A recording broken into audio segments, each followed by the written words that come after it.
Welcome to Mars channel. ഇതിനാശം നമ്മൾ rubik cube ന്റെ first step പഠിച്ചു കഴിഞ്ഞു. ഈ പ്രാവശ്യം നമ്മൾ പഠിക്കാൻ പോകുന്നത് rubik cube ന്റെ സെക്കൻഡ് സ്റ്റെപ്പ് ആണ്. ഫസ്റ്റ് സ്റ്റെപ്പിൽ നമ്മൾ പഠിച്ചു ഇങ്ങനെ ക്രോസ് ഉണ്ടാക്കണം. പ്ലസ് നമ്മൾ ഈ സൈഡിലുള്ള ഈ സാധനങ്ങൾ ഇങ്ങനെ കറക്റ്റ് ആയിട്ട് വെക്കണം എന്നുള്ളത് നമ്മൾ പഠിച്ചു. ഓക്കേ. ഈ സ്റ്റെപ്പിൽ സെക്കൻഡ് സ്റ്റെപ്പിൽ നമ്മൾ പഠിക്കാൻ പോകുന്നത് ഈ താഴത്തെ വശം ഇത് ക്ലിയർ ചെയ്യണം. അതിന്റെ കൂടെ തന്നെ നമ്മൾ ഈ വശവും ക്ലിയർ ചെയ്യണം. പച്ച മഞ്ഞ മുകളിൽ നോക്കുക. അപ്പോൾ ഇതിനെ അങ്ങനെ തിരിച്ചു വെച്ചു. ഇവിടെ ഇത് പച്ച വന്നു. ഇതിനെ അങ്ങനെ ആക്കി. അപ്പോൾ നമുക്ക് ഈ മഞ്ഞ ഈ സൈഡിലേക്ക് പച്ചനെ ഈ സൈഡിലേക്ക് വെക്കണം. അതിന് simple ഫണ്ടാണ് R U I R I.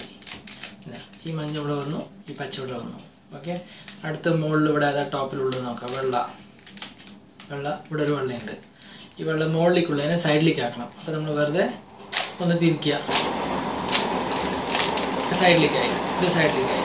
ഇതിൻ്റെ മുകളിൽ ഈ കളറും ബ്ലൂ കളറുമായിട്ട് മാച്ച് ചെയ്യണം. എവിടെയാണ് ഇതിൻ്റെ ഈ സൈഡിലാണ് ഈ സൈഡിലേക്ക് കൊണ്ടുവരണം. ഇനി നമ്മൾ ഇവിടുന്ന് R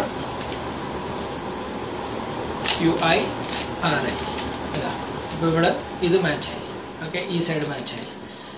ഈ സൈഡ് മാച്ച് ആയിട്ടുണ്ട്. ഇനി ഇവിടെ സൈഡിലുള്ളത് ഇതാണ്. സൈഡിലുള്ളത് ഇത് ഈ മഞ്ഞ കളറിനെ ഈ സൈഡിലേക്കും ഈ കളറിനെ ഈ സൈഡിലേക്കും കൊണ്ടുവരണം. അപ്പോൾ നമ്മൾ ഇതിനങ്ങനെ നീക്കി സൈഡിലേക്ക് മാറ്റി വയ്ക്കുക. ഏതെങ്കിലും ഒരു സൈഡിലേക്ക് തിരിക്കുന്നതിൻ്റെ സൈഡിലേക്ക് മാറ്റി വയ്ക്കുക. എന്നിട്ട് R U I R I. അപ്പോൾ ഇതിപ്പോൾ താഴത്തെ സൈഡ് മാച്ചായി. ഇത് മാച്ചായി. ഇനി ഇവിടെ മാത്രം മാച്ച് ആകാനുള്ളൂ. ഇവിടെ മാച്ച് ആകാനെന്ന് പറഞ്ഞു കഴിഞ്ഞാൽ അപ്പോൾ ഇവിടുത്തെ ഇതൊക്കെ എല്ലാം മാച്ചായി. ഈ സൈഡ് മാത്രം മാച്ച് ആകാനുള്ളൂ. ഇതിനെ നമ്മളിങ്ങോട്ട് കൊണ്ടുവരണം. ഇതിപ്പോൾ മുകളിലാണ്. ഇതിനെ മുകളിലേക്ക് ഈ സൈഡിലേക്ക് കൊണ്ടുവരാം. ഇതിനെ താഴത്തേക്ക് ആക്കണം. ഏതെങ്കിലും ഒരു സൈഡിലേക്ക് വെറുതെ നമ്മൾ തിരിക്കുക. R U R I. Okay. ഇപ്പോൾ ഈ സൈഡിലേക്കായി. ഇതിനെ ഈ സൈഡിൽ കൊണ്ടുവന്നു. ഇനി ഇതിനെ നമുക്ക് ഇവിടേക്കാണ് കൊണ്ടുവരുന്നത്. ഇവിടെ കൊണ്ടുവരുമ്പോൾ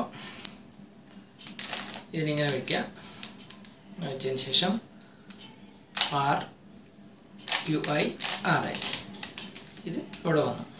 അപ്പോൾ ഈ സൈഡ് മൊത്തം ക്ലീനായി. ഈ സൈഡും റെഡിയായി. ഓക്കെ. ഈ രണ്ട് സൈഡും റെഡിയായി കഴിഞ്ഞു. ഇത് റെഡിയായി കഴിഞ്ഞാൽ അപ്പോൾ നമുക്കിപ്പോൾ എല്ലാവിടെയും എന്താണ് ഇങ്ങനെ T പോലെ ഉണ്ടാവും. ഓക്കെ. T ഈ സൈഡ് മൊത്തം ശരിയായി.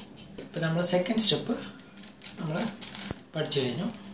ഇനി ഇതിൻ്റെ അടുത്ത വീഡിയോയിൽ നമുക്ക് തേർഡ് സ്റ്റെപ്പ് പഠിക്കാം. അപ്പോൾ മാസ് ചാനൽ സബ്സ്ക്രൈബ് ചെയ്യുക. എന്നിട്ട് അടുത്ത വീഡിയോ കാണാം. Coming soon more videos. Subscribe Mass channel.